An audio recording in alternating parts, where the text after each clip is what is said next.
Kicking the show off with some listener drama, and it's actually a dad who is emailing for his daughter. She has this dream to have a career in New York City, and she's going to do interviews, but her boyfriend said if she's going, she's coming back to an empty house because they live in California.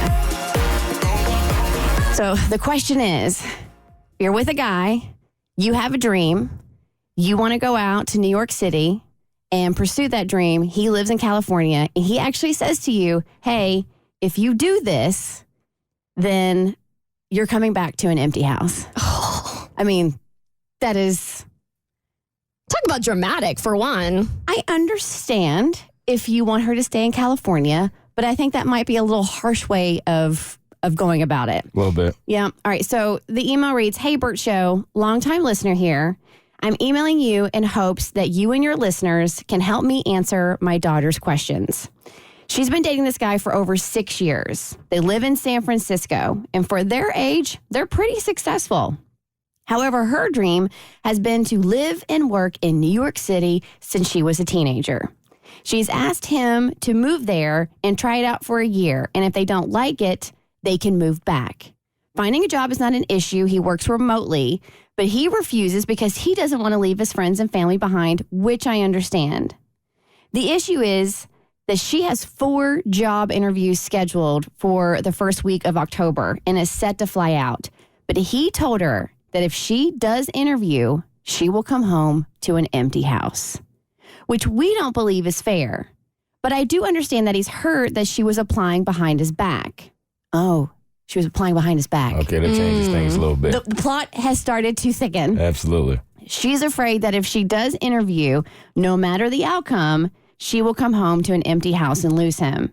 And there's still a possibility she will not get the job. Would the women listening to the show go interview, or would you plant your roots in San Fran? I forgot to mention that all her friends have left, which I believe is what motivated her to apply, and we, her family, all live in Arizona. Thank you for your input, Anonymous Dad. Okay, so we got a little more detail here. And like if roles were reversed and he went behind her back and applied and you know, was going out to do these interviews, that I think we would have her back, right? Mm-hmm. So I don't want the gender roles to skew our to skew our take. We appreciate that. Yeah, pizza rolls, not gender roles. Exactly. Hashtag yes, all pizza rolls.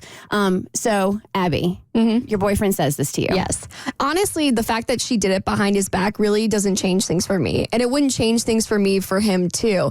She's a grown adult. They don't have any kind of legal commitment to each other. And really, both of them could walk at any point. I think he's being incredibly childish by saying that you're going to come home to an empty house. Like, have you seen the real estate market? Like, how especially in San Francisco, the cost of living there is through the roof. How stubborn do you have to be to go out and find a new apartment just because your girlfriend wanted to do some job interviews? I think the hard truth, and I said this yesterday, when you're in your 20s or when you haven't established your life yet, you have to not only find a partner that you're compatible with, but also find a partner that wants the same life as you. And they may just not want the same life, which is easier said than done to just say, like, we'll break up. But I think she should go do the job interviews. All right, so Mo, your girlfriend does this, sets up the job interviews behind your back. She wants to go apply in New York. And I mean, that is, you don't really get further across country than that.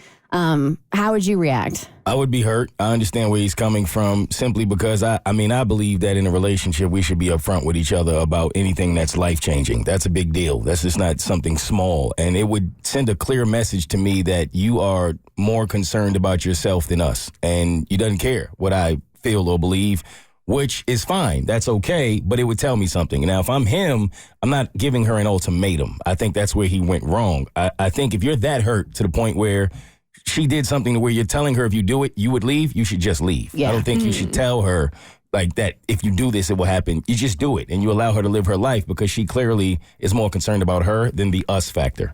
I think after 6 years, it's very hard to face this truth, but you're going behind his back to do things. And it's a dream you've had since you were a teenager, which tells you it's important to you. And then he, like Mo said, is offering ultimatums. I think that you know in your heart the relationship has already started to degrade. Because if you are happy in a relationship, you don't do this kind of thing and go behind backs, and you don't offer ultimatums. So I think you really have to look yourself in the mirror and say, what do I want out of my life? But not only that, look at yourself in 20 years and say, will I regret not going to New York? And if the answer is yes, you have your answer. I think sometimes we stay in relationships when we have what we see as a good partner, or we've been there a long time because it makes sense on paper. And people are always trying to make relationships work. Whereas Abby said sometimes, like, your lives just don't align, and he can be a great guy, just not a great guy for you. So I would go to New York. I would move. I would live the life that I want and find someone who can fit into it and who I fit into their life.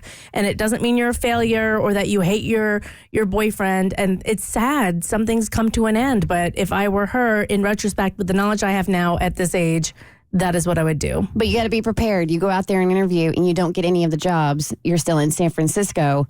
You know, if he doesn't want to be with you, then now you're just going to have to forge your own way in San Francisco on your own. Actually, I would just move to New York. Without a job? Mm-hmm. I mean, if you have some savings, obviously New York's expensive. But if you want to live in New York, you want to live in New York. There are plenty of jobs in New York. You may not get the one you want right out the gate. There's a way to make your living and then work your way into the job you want. So if you want that NYC life, move. It's so scary, but the one piece of advice I give to people younger than me is take the risk. Take the risk while you can, while you're untethered. Take the leap of faith, because your life is going to be so much better for it. And if it doesn't, you have family in Arizona. Go stay with mom and dad. The Bert Show.